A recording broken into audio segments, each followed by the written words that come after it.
तो आज हम कुछ दिलचस्प कहानियों पर बात कर रहे हैं। ये असली डरावनी कहानियां नाम के एक स्रोत से हैं। छोटी छोटी कहानियां हैं पर कहते हैं कि सच्ची हैं। हाँ, और अक्सर ये जो छोटी कहानियां होती है ना, ये रोजमर्रा की बातों से जुड़ी होती हैं, तो वो ज्यादा असर करती हैं, ज्यादा डरावनी लगती हैं। बिल्कुल। तो देखते हैं कि इन किस्सों में ऐसा क्या है, ये हमें क्यों डराती हैं। इसमें जैसे एक पुरानी हवेली का कमरा है, एक अजीब सा फोन कॉल है और बस में एक लड़की जो दिखी पर थी नहीं। चलिए पहली कहानी से शुरू करते हैं। हवेली के कोने वाले कमरे की कहानी। जो सुना रहा है वो कहता है कि बस जिज्ञासा में उसने ताला तोड़ा और अंदर चला गया। मतलब हिम्मत तो है। हाँ, बंद दरवाजे तो हमेशा ही उत्सुकता जगाते हैं ना। अंदर क्या था फिर? कमरे में मतलब धूल मिट्टी, पुराना सामान और एक बड़ा सा आईना। आईना? हाँ, और जब उसने आईने में देखा तो उसे अपनी परछाई के पीछे एक लड़की दिखी जो उसे घूर रही थी। और फिर वो चीखी। ओहो। वो आदमी इतना डर गया कि बस वहां से भागा और फिर कभी उस कमरे की तरफ देखा तक नहीं। देखिए, आईने और डर का तो खैर बहुत पुराना रिश्ता है। हाँ। पर यहाँ जो दिलचस्प बात है वो सिर्फ ये नहीं कि आईना कुछ अलग दिखा रहा है। हाँ। वो एक अनकैनी वाली फीलिंग है।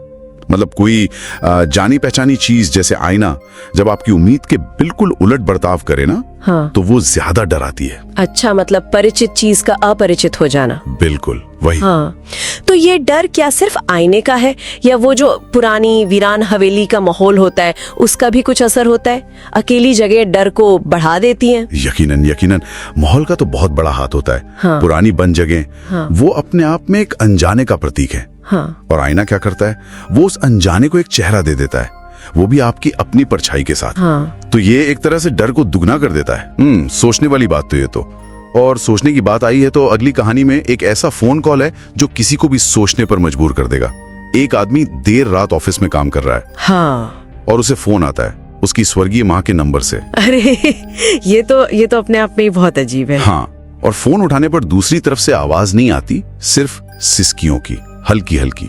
ओ। और कहानी यही नहीं रुकती। सबसे ज्यादा हैरान करने वाली बात अगली सुबह पता चलती है। पुलिस उसे बताती है कि उसकी माँ का फोन वो तो उनके साथ ही दफना दिया गया था। क्या बात कर रहे हैं? फोन साथ में दफनाया गया था? हाँ, ये सुनकर तो मेरे भी रोंगटे खड़े हो गए। ये कहानी तो सीधे सीधे हमारे उस दुख और अपने प्रियजनों से फिर से जुड़ने की जो एक गहरी इच्छा होती है ना, उसको छूती है। बिल्कुल।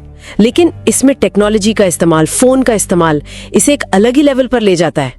ये आजकल की लोक कथा जैसी है जहाँ टेक्नोलॉजी पुराने डरों को नया रूप दे रही है। कुल। और ये सवाल भी तो खड़ा होता है कि भाई ऐसे अनुभव का मनोवैज्ञानिक असर क्या होता होगा? क्या ये सिर्फ दुख का नतीजा है या कुछ और ही है? ये जो अनिश्चितता है ना, हाँ, वही से इतना प्रभावी बनाती है। और अनिश्चितता, हाँ, यही चीज तीसरी कहानी में भी है। वो बस वाली लड़की की कहानी। अच्छा। कहानी सुनाने वाला रोज की तरह बस लेता है। वो देखता है कि पीले कपड़ों में एक छोटी सी लड़की बस में चढ़ी, लेकिन अजीब बात ये थी कि कंडक्टर ने उसे किराया नहीं मांगा। ऐसा क्यों? यही सवाल वो आदमी कंडक्टर से पूछता है। कंडक्टर एकदम हैरान होके कहता है, पीले कपड़ों में ऐसी तो कोई लड़की बस में चढ़ी ही नहीं थी। ओहो। बस फिर क्या था, उस आदमी ने उस रूट की बस में सफर करना ही बंद कर दिया। ये कहानी जो है ये उन लोक कथाओं की याद दिलाती है जिनमें भूतिया यात्री होते हैं या फैंटम हिचकर जिन्हें कहते हैं। हाँ हाँ। यहाँ डर किसी हमले का नहीं है।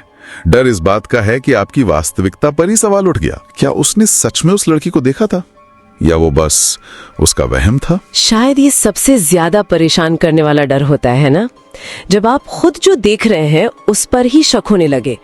यहाँ कोई चीख पुकार नहीं, कोई खून नहीं, बस एक ठंडा सा एहसास कि जो देखा वो शायद था ही नहीं। बिल्कुल सही कहा। ये एक तरह का अस्तित्व संबंधी डर है। और इन कहानियों का जो अंदाज है वो भी देखिए कितना सीधा है, सपाट, जैसे कोई बस अपना अनुभव बता रहा हो। हाँ, कोई ड्रामा नहीं। कोई ड्रामा नहीं, बस घटना बताई और आखिर में एक अनसुलझा सवाल छोड़ दिया। स्रोत का जो लहजा है वो भी तो ऐसा ही है, सीधे सुनने वाले से बात करता हुआ। हाँ, और शायद इसीलिए ये छोटी कहानियां इतनी असरदार भी होती हैं। ये हमारे बहुत आम डरों से जुड़ जाती हैं। बंद जगह, किसी अपने को खोने का दुख, अनदेखी चीजें। और इनमें कोई जवाब नहीं मिलता, कोई स्पष्टीकरण नहीं होता, तो वो डर हमारे दिमाग में घूमता रहता है। तो हमने देखा कि कैसे बहुत ही साधारण सी लगने वाली स्थितियों में भी डर या कुछ अनहोनी का एहसास पैदा किया जा सकता है।